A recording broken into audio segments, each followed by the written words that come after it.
Hi. Well, I thought this was interesting. You spent a lot of time complaining still about the indignities you've had to suffer when supposedly this was going on. But whatever, they could both be together or whatever.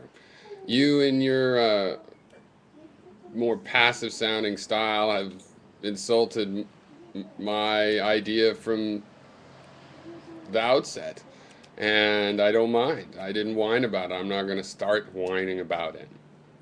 But if you're going to, like, for example, one of these indignities was when you didn't understand what Social Security in the US meant. You didn't Google it, you didn't know, and you reacted, and I mocked your reaction because it was obviously did not apply to retirees. But your actual reaction, once that clarification has been made, is not significantly different. You pretty much have the same answer even now that you do understand that. And still, in this very video I'm replying to, you're talking about incentivizing workers. And oh, I think there's a way to do this. I think people might have this theory about markets.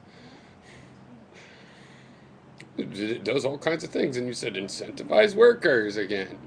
You seem to be unable to realize that the whole reason for talking about the pensioner part of the system is because there are no workers. So that's one of the things that makes it a special case, that makes it eligible for special handling. Okay, and I have made so many videos almost exclusively answering your complaints. For you to say that I'm not answering or I'm hiding from them, at the same time pointing out that I brought them up to begin with, I understand them. I acknowledge their validity, and I have answers. And I've tried to draw on you to the specifics of these things where I have answers, and you wonder why the burden of proof would come on you. It's not a burden of proof. It's an investigation into where exactly do you think that planning goes wrong. You said we can make exceptions to this mocking tone concept of the market power for reasons of compassion. Do you forget I'm talking about retirees? People that are not working anymore, in need of compassion. That, again, this is why this is a subset where it's certainly an eligible place where we go ahead and wade in and figure out how to mitigate any systematic problems there might be with having an approach to provide a pension, which we already do. You keep acting like we're starting some big thing. Oh, it's so difficult to fix a price, but you don't seem to worry about fixing the pension amount. You say, well, just raise it. But see, then it'll just have to be raised again later. Why not have a system that is more long-term stable? And why is fixing the pension not even worth mentioning the difficulties of doing that? Is that easier than fixing, the price of a material needed to survive? And how so?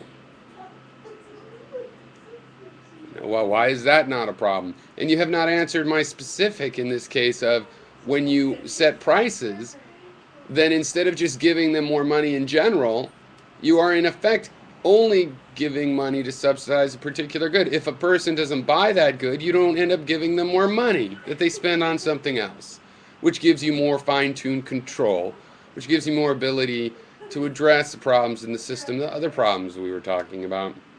And you've not mentioned that or acknowledged that, and I've told you that many, many times in response to this particular query. You should wonder why you could watch all these videos and not have realized that these are answers to your question. These are my answers. You can ask further questions. You can wonder about clarifications, but you don't even mention them.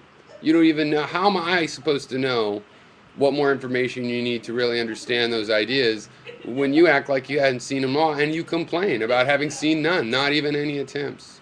You say I'm dodging, when in reality you also go, 40 videos. Is it really that many? You seem at this point, the last couple of videos, to be desperate to be labeled by me. You say you don't want to be labeled, but you seem to be saying I've not labeled you anything.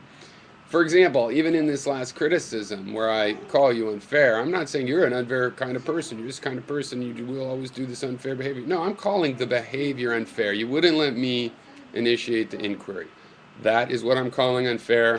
Entire information is available to you right there in those sentences. You want to say, well, that's casting aspersion. I'm sorry, you were unfair in your behavior. So your behavior is being called unfair. That's not at all like uh, making you into a straw man, um, calling you a fascist with no compassion. I have not done that at all. And in fact, I'm an American. You seem like you'd probably be left of center from where I'm from.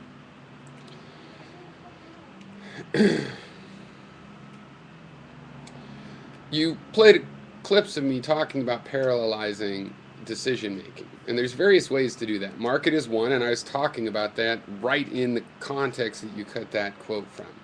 That this is why you don't just say, hey, here's the goods you need to survive, old people. No, you let them choose.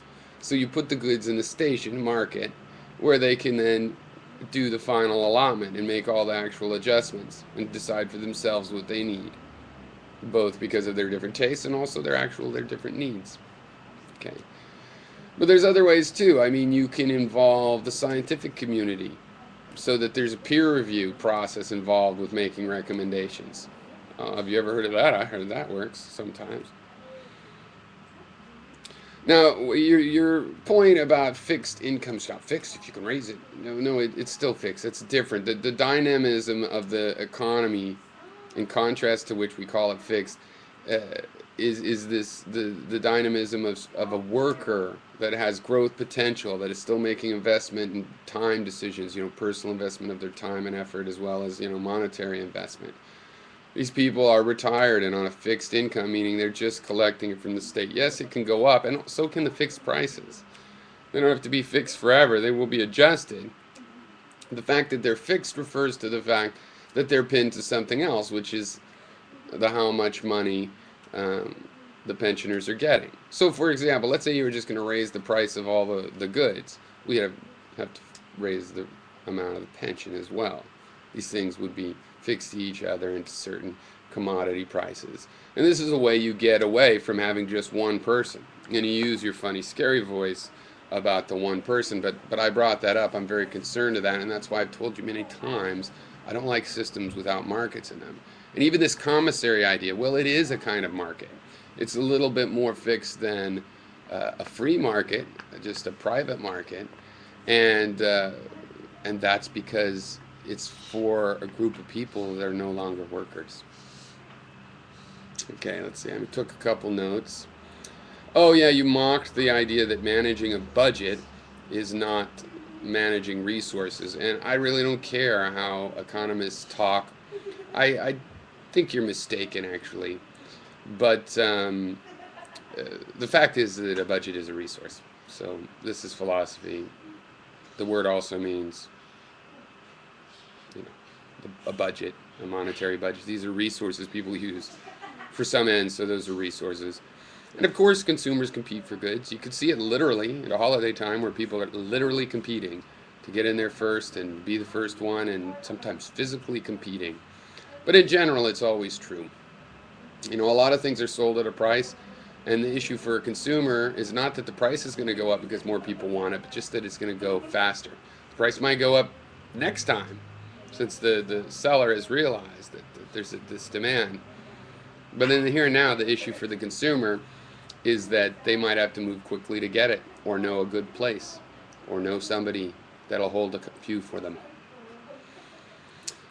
I already mentioned about the price fixing. You don't seem to realize that fixing the amount of the pension is already a price fixing. I'm just talking about adding a secondary control on the goods side. So instead of just fixing an overall price and trying to guess what they're buying, and do that with part of your analysis, and the other analysis is on the price of what they're buying. Okay, because it allows you to get more focus, because on that side, since there's a market there, you actually see what the old people are buying. If you do it all on the income, it's all guesswork forever. But if you have this other side, then part of it is less guesswork, see, so it gives you more information. You mentioned that unless it's ethically unpalatable, we use markets. Yeah, well, and I want to use a market in this case, but the way people have been left on retirement in the U.S. is ethically unpalatable.